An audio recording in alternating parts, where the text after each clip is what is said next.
Hi everybody, it is June 2nd, 2021, and you know what that means, a new day, a new story.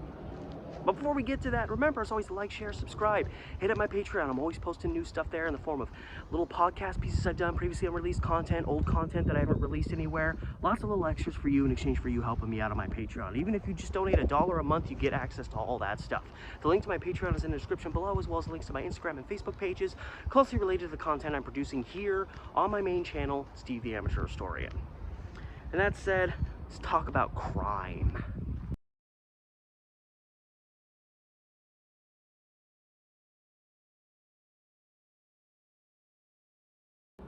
Going back to the early 1920s, I submit to you a man named Ben Darby. Ben Darby shows up in the evening to police headquarters because he's making out an accident report in relation to a car accident he had just had. Now, it doesn't state whether he purchased one or not, so I don't know if this was a car he'd recently bought. If it was, that's some karma on him that he ended up getting into an accident a short while later. But earlier that day, he'd been at a used car lot on Park Street, which is of course Park Avenue today. So the fact that he was at a used car lot earlier that day looking to possibly buy a car, and then later on that night he gets into a car accident. So did he not have a car before and then bought one at the used car lot and got into an accident right after buying his car? Did he already have a car and was looking to get a new one? A new used one? Unfortunately, they don't really clarify that, so I don't know if the car accident was a car he had just purchased at the used car lot. It doesn't really have much bearing on the story as a whole. It just would be interesting if he had just bought a car and like within a couple hours he ends up getting into an accident. But anyway, so Darby is at police headquarters. He's filling out his report. All seems normal. He's just another guy at the police station who had an incident happen, and he's doing his duty by filling out a report on the matter. I know from experience I've had to do that too. It's pretty boring, but it's something you gotta do.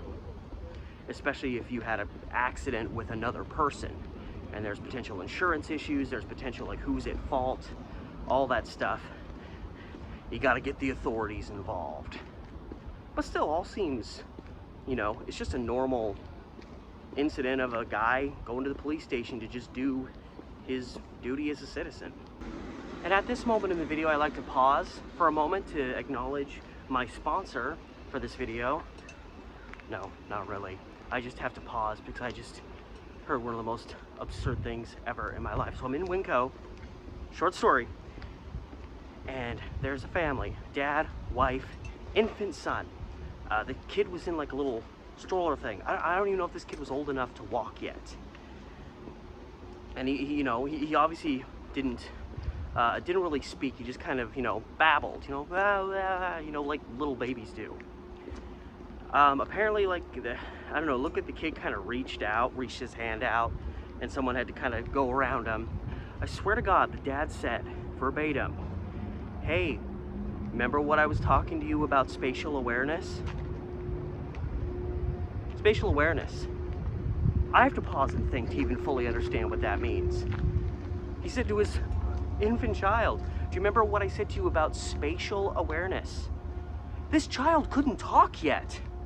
How is he going to understand spatial awareness? 5-year-olds don't understand. Anyway, back to my story. So Mr. Darby's there filling out an accident report. Again, everything seems to be the usual. It's another day at the police precinct. But what the police do not realize about Mr. Darby here is that Mr. Darby has recently committed a crime. And he has the evidence on his person while he's in there at the police station. I think he would have at least hid that or something before going to the police directly. So, when he was at the used car lot earlier, perusing the vehicles, he stumbled onto a car that was not for sale, but it belonged to a doctor, a local doctor, who was parked there I assume, perusing vehicles. Maybe he knew the owner and was just chewing the fat with them, as they say. But as Darby passes by this doctor's car, he looks inside and he can see there's a coat sitting in there. And there's a flash of like a bill sticking out of the pocket. Probably know what happens next. Darby cracks the door open, doesn't attract a lot of attention, reaches in. There's 120 bucks in this doctor's coat. And he just reached in and took the whole 120. Put it in his own pocket and eventually left the area 120 bucks richer, which back then, that's a good take. No matter how morally wrong it was that you obtained that money. So, goes to a car lot, leaves with 120 bucks and maybe a car. Again, I don't know. He then goes and sees someone who might be a friend, may just be someone he owes money to, an M, I think it's Messenhelmer is how you spell his last name. Why do all these names in these old articles have to be so hard to pronounce? Who lived at 170 10th Street, which again would be a different address today, and the location of his home looks like this now. Again, probably not remotely residential looking, but then again, I don't know for certain because as of this recording, I don't know that exact location. It's part of the fun of editing afterwards. So Darby goes and visits his friend, or person he owed money to, and gives him 20 bucks. I'm assuming he owed the guy 20 bucks, either that or he just steals money and kind of passes it around.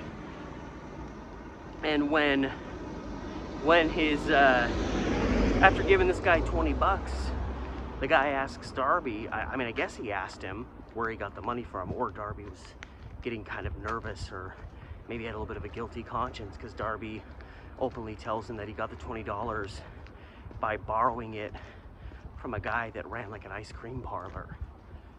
So he's paying back a guy with money that he borrowed from somebody else. Wouldn't he just have to pay that guy back? Why even bother? Why borrow 20 bucks to pay off 20 bucks? Why don't you just find a way to get 20 bucks the good, honest way, and then pay off this one guy? Then you, I mean, it was a lie, so I don't know why I'm spending so much time analyzing it, but so he gives this guy 20 bucks, and sometime between leaving that location and going to the, is that the same person that was, someone honked at me when I was logging earlier. I don't know. You're just screwing up my video, dude. Like, you're honking at me, like, I know you think you're cool, but you're just messing with my video. I really don't know why people like wave and honk and do that stuff to you while I mean, obviously they don't respect what you're doing. They think you're just screwing around on your phone, but whatever. I hate people like that. Anyway, so sometime after visiting his friend, he ends up at the police station, but he's still got 100 bucks on him. Now, I can only assume the doctor got back to his car, noticed his money was missing, and reported it. So the police maybe already had it kind of on their radar. Anybody that was in the vicinity of that car lot that day would obviously be a person of potential suspicion in relation to this doctor's money being stolen. So I don't know if, like, he said, oh yeah, earlier today I was at this car lot, and it just happens to be the same car lot that this doctor reports his money being stolen from.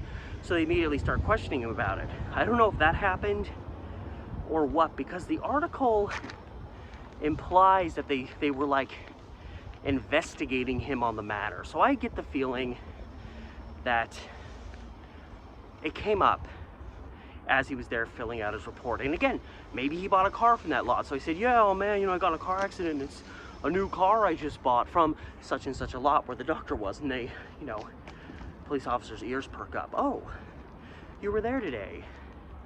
So it seems they started questioning him on the matter. Well, you know, we have a recently opened crime to investigate in regards to the mystery of 120 bucks that was stolen from a doctor's coat out of his car. And he just happened to be at that exact same car lot at the same time that you were there. Very interesting. So, I'm sure as they start talking about that with him, Darby starts getting very nervous. And when people get nervous, they have a tendency to do stupid things. And in all fairness, the guy's probably starting to sweat it out a little bit. He's probably getting a little nervous. He's probably tensing up a little bit. And it's not implied that the investigators or whatever officers were talking to him, that they were actually like searching his person, going to that level to see if he had money on him. But they're probably asking him some questions. You were there at the same time. Did you see anybody suspicious there? Did you see anybody that didn't seem to belong? Was it you, Ben Darby? Which sounds like the title of like a 50s kids book. So Darby, still with $100 right there in his pocket, he proceeds to, as he's, sitting there, he kind of slips the bill out of his pocket and then kind of tries to toss it on the floor. Make it sound like, oh, that was there. I don't know where that money came from. It must have just been there. Because, most people that are coming in and doing basic things like filling out accident reports to the police just tend to drop $100 on the floor way back in the 1920s. So, not the most stealthy way to disassociate yourself from a crime, but he probably, the next step was they were going to search him, and he had to figure out a way to try to look innocent. Hey, you said $120 is stolen, and that's only $100. That doesn't add up. On a side note, his friend, who he gave the $20 to, he was actually briefly arrested. I think maybe they thought he was an accomplice, but he was released shortly after because he obviously had no clue he was given stolen money. I mean, he might have thought it. I don't know if Ben Darby had a history of stealing or if this was just some random impulse that struck him one time. But anyway, within an hour of showing up at the police station to fill out an accident report, Ben Darby has admitted his guilt in stealing $120 from a doctor's coat sitting in the back seat of his car at a car lot along what is today Park Avenue. So the jig was up, and I assume he got into some trouble. You steal $120? What kind of a sentence is that going to get you back then? I really don't know. I mean, I'm sure a lot of factors come into play. If he had a previous criminal record, that ain't good. If this is a first offense, I don't know, maybe he's in jail for a week, maybe he gets... What if he got like a $120 fine? It's like, well, I got $120 right here. Yeah, but that's not your money, jackass. I don't know. I don't know what the punishment was, but in the end, he did ultimately admit to his crime.